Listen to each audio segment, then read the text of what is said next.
Good, happy Wednesday evening. I'm Riley King, and welcome to the Riley King Newscast, right here on the Riley King Network. We have a lot of news to get to this Wednesday evening, so let's begin. First up, COVID-19 in New Hampshire. Important information and latest data. Let's take a look at that right now. And here is a look at that information for all of you right now. There are 7,990 number of people in New Hampshire have tested positive for COVID-19. 6,882,969 number of people in the United States have tested positive. 438 number of deaths from COVID-19 in New Hampshire. 727 number of people have been hospitalized with COVID-19 in New Hampshire. And 477 number of deaths from COVID-19 in the United States. Now let's take a look at this map of New Hampshire where current cases of COVID-19 are. Manchester, 32. And let's take a look at this map of New Hampshire where total cases of COVID-19 are. Manchester, 20, 26. Now let's take a look at these three charts here. Let's start with the first chart here. New cases each day in New Hampshire in the purple, daily new positive COVID-19 cases. In the orange, new hospitalizations, and in the red are the deaths. Let's take a look at this chart here. Current cases in the purple, total current COVID-19 cases, and in the orange, current hospitalizations. And let's take a look at this chart here. Total cases in the purple, total positive COVID-19 cases. In the orange, total hospitalizations, red deaths, and blue recovered. Let's take a look at this chart here. Age group of cases, female and male of cases, and risk information. And let's take a look at this chart here. Infections, hospitalizations, and deaths. And let's take a look at this chart here. Deaths, percent of New Hampshire population, race/ethnicity of cases, and hospitalizations. And a reminder, your common symptoms: fever, lack of smell, cough, difficult breathing, chills, nausea, vomiting, and diarrhea. How it spreads, and prevention tips. And be sure to stay with the Riley King Network for the latest of your COVID-19 information. Body found in northern New Hampshire believed to be missing Keene man. Investigators call man's death suspicious. Take a look at this photo right here.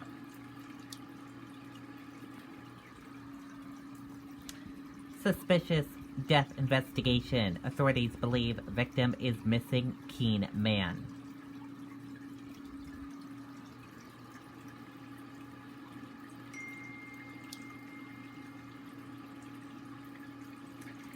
A body believed to be a Keene man who was reported missing this week has been found in northern New Hampshire, and the death is considered suspicious, investigators said.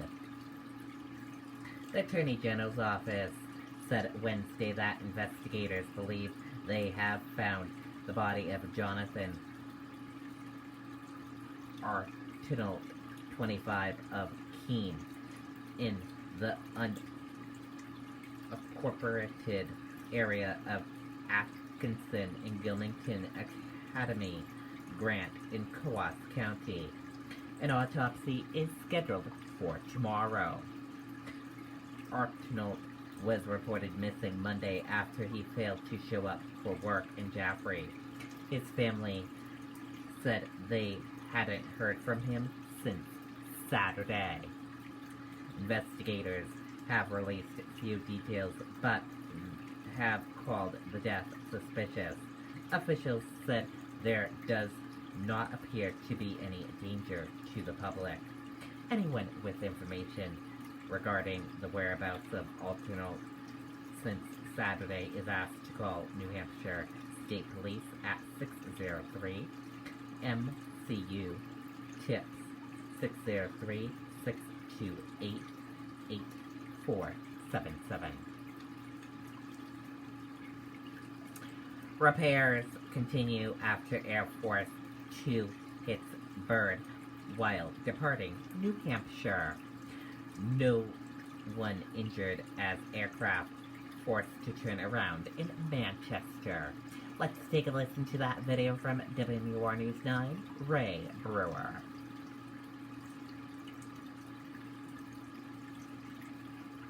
Fairs may be canceled, but Wheatley Tub's huge annual fair sale is back and bigger than ever, with hundreds of hot tubs in stock and...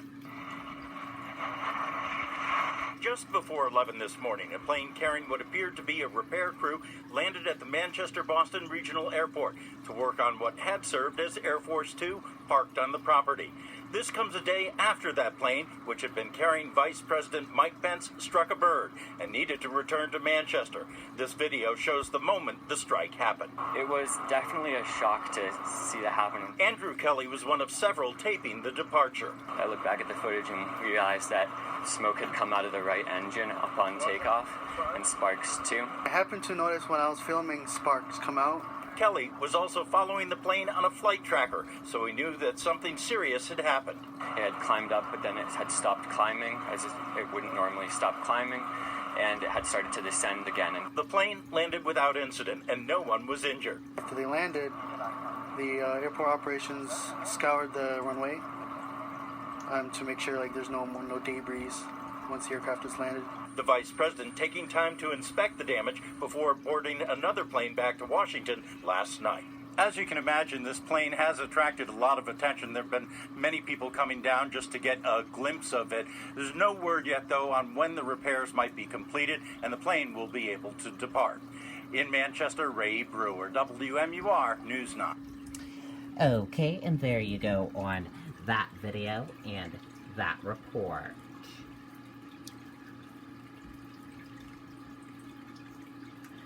One-on-one with WMUR. Pence praises administration's COVID-19 response, calls death toll heartbreaking. Pence makes grim milestone of 202,000 U.S. coronavirus deaths, says vaccine should be ready soon. Let's take a listen to that video from WMUR News 9.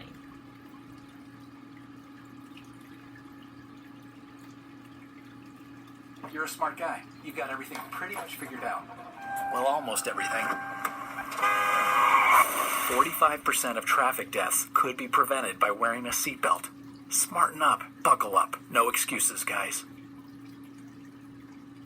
In a one-on-one interview, we asked Vice President Mike Pence about the Trump administration's response to the COVID-19 pandemic. Mr. Vice President, the U.S. is marking a somber milestone, 200,000 Americans dead. And back in April, President Trump said he expected the death toll to be 60,000 or fewer.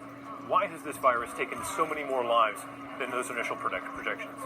Well, today is a heartbreaking milestone, and our hearts are with all of the families here in New Hampshire and across America who've lost loved ones. I can tell you there's not a day gone by that those of us who've been working around the clock on this issue haven't thought of those families, and they're in our hearts today.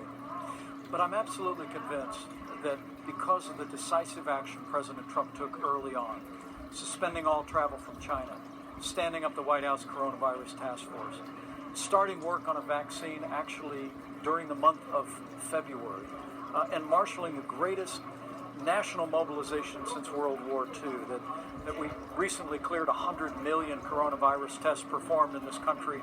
We saw hundreds of millions of medical supplies distributed, and we believe that we will have a coronavirus vaccine that's safe and effective, tens of millions of doses available before the end of this year. So while we grieve with those who grieve, and we think of them particularly on this day of a heartbreaking milestone, I truly do believe that because of the sacrifices that the people of America made during 45 days to slow the spread, because of the leadership President Trump provided, and most importantly because of our doctors and nurses and first responders, I believe we've saved hundreds of thousands of lives. The Vice President also telling us the Trump campaign is going all in on New Hampshire. They really want to win here after coming up just short in 2016, and they feel the Granite State could play a key role in their electoral map in 2020.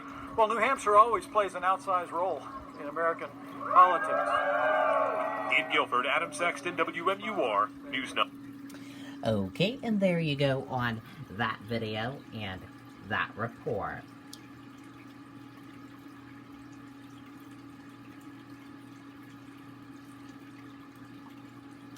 Crews work to fight brush fire in Bow, Campton. Firefighters suffer leg injury during a battle near home on Route 175 in Campton. Let's take a listen to that video from WMUR News 9. You're a smart guy. You've got everything pretty much figured out. Well, almost everything. 45% of traffic deaths could be prevented by wearing a seatbelt. Smarten up. Buckle up. No excuses, guys. Today, Bow firefighters will access an island on the Merrimack River where this brush fire is burning. A state police helicopter noticed the flames around 6 yesterday evening right near Blue Seal. Crews monitored the fire from both sides of the river, but ultimately decided to let the fire burn until it could be reached by boat today. While it's not clear what caused that fire, the drought conditions are leading to lots of brush fires around the Granite State. A firefighter was taken to the hospital with a leg injury after battling this brush fire yesterday in Campton. It was behind a home on Route 175.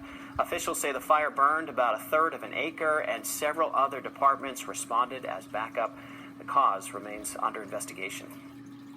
Okay, and there you go on that video and that report. And that is it for this evening edition of the Riley King Newscast, right here on the Riley King Network. Thank you for watching this evening edition of the Riley King Newscast, and be sure to stay with the Riley King Network for your local news, all things New Hampshire. Enjoy the rest of your evening, and I'll see you back here in a little bit for a news report. Good night and goodbye, everyone.